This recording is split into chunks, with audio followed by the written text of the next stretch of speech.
This has resulted, among a large number of people, in the prevention that all religious beliefs cannot withstand free examination, confusing, in a general reprobation, what were only particular cases.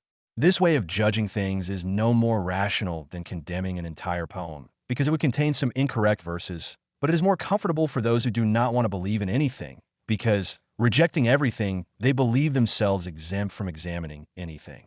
The author commits another capital error when he says, when a people, for a period, stop believing, one immediately sees the existing religion collapse. One does not see the new religion rise. Where did he see, in history, a people, a time without religion? Most religions were born in ancient times, when scientific knowledge was very limited or non-existent. They built erroneous notions into beliefs, which only time could rectify.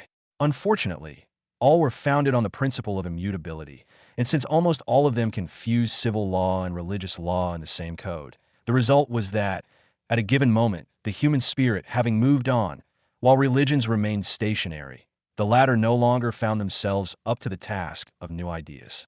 They then fall by force of events, as laws, social customs, and political systems fall when they cannot respond to new needs. But since religious beliefs are instinctive in man and constitute, through the heart and spirit, a necessity as imperative as civil legislation for the social order, they do not disappear. They transform.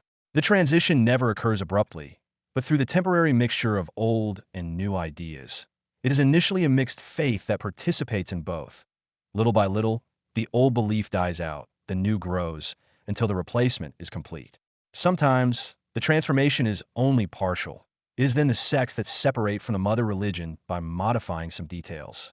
This is how Christianity succeeded paganism, Islam succeeded Arab fetishism, and Protestantism, the Greek religion, separated from Catholicism. Everywhere we see peoples abandoning their beliefs only to adopt one appropriate to their state of moral and intellectual advancement. But nowhere is there a break in continuity.